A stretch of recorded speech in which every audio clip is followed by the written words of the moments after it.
You are listening to a 31 Pearls production audiobook. All rights are reserved. No part of this video or audio may be reproduced. The Book of Creation, extracted from the Great Book of the Sons of Fire. An account of the beginning of things, and why they are, as we find them. Chapter 1, Creation. Mortal knowledge is circumscribed by mortal ignorance, and mortal comprehension is circumscribed by spiritual reality. It is unwise for mortal man to attempt the understanding of that which is beyond his conception. For there lies the road to disbelief and madness. Yet man is man, and ever fated to reach out beyond himself, striving to attain things which always just elude his grasp.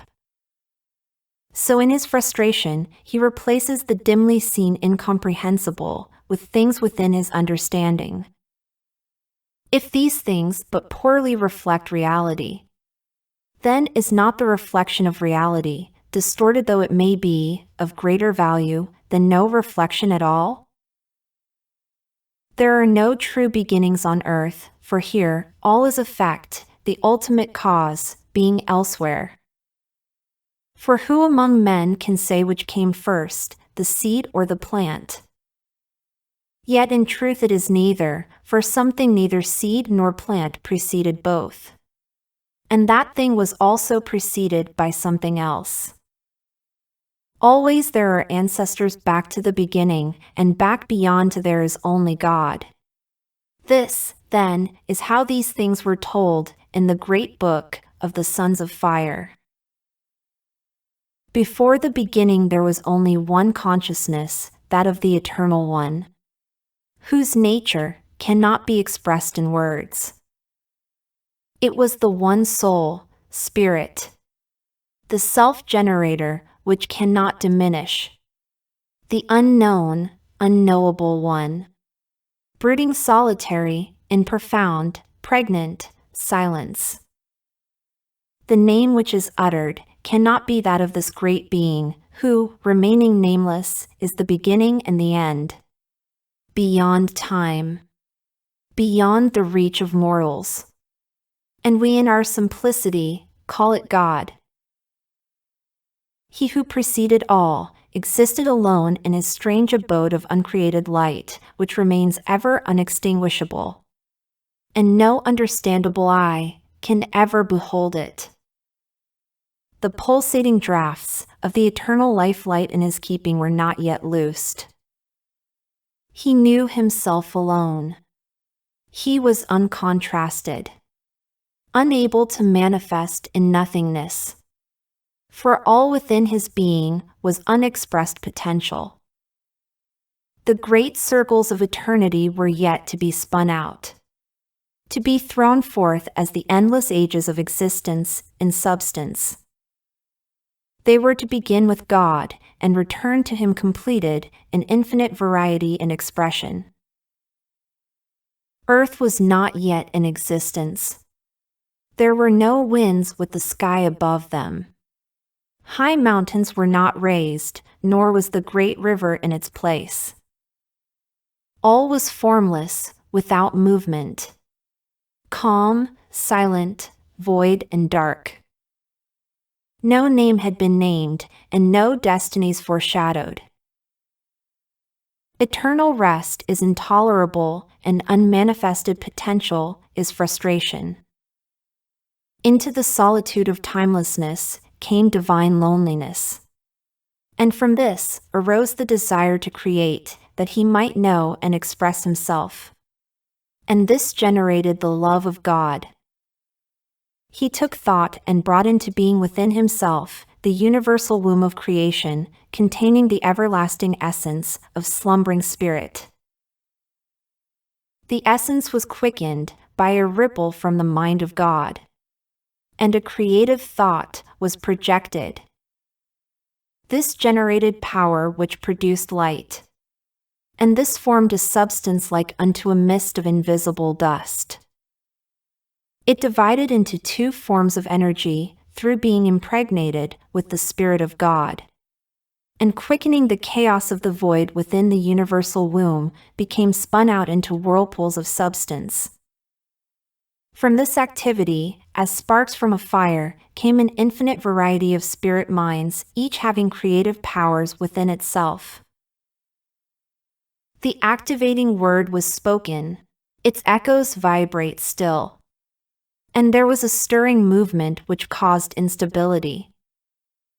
A command was given, and this became the everlasting law. Henceforth, activity was controlled in harmonious rhythm, and the initial inertia was overcome.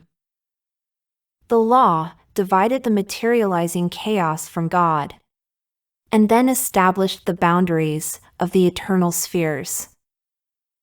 Time no longer slept on the bosom of God. For now there was change where before all had been unchanging. And change is time. Now, within the universal womb was heat, substance, and life. And encompassing it was the Word, which is the law. The command was given, let the smallest of things form the greatest. And that which lives, but a flash form everlastingness. Thus the universe came into being as a condensation of God's thought. And as it did so, it obscured him from all enclosed within his solidifying creation.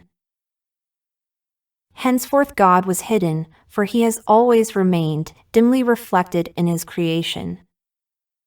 He became veiled from all that came forth from him. Creation does not explain itself, under the law it cannot do so. Its secrets have to be unraveled by the created. All things are by nature finite. They have a beginning, a middle, and an end. An unaccomplishable purpose would be eternal frustration.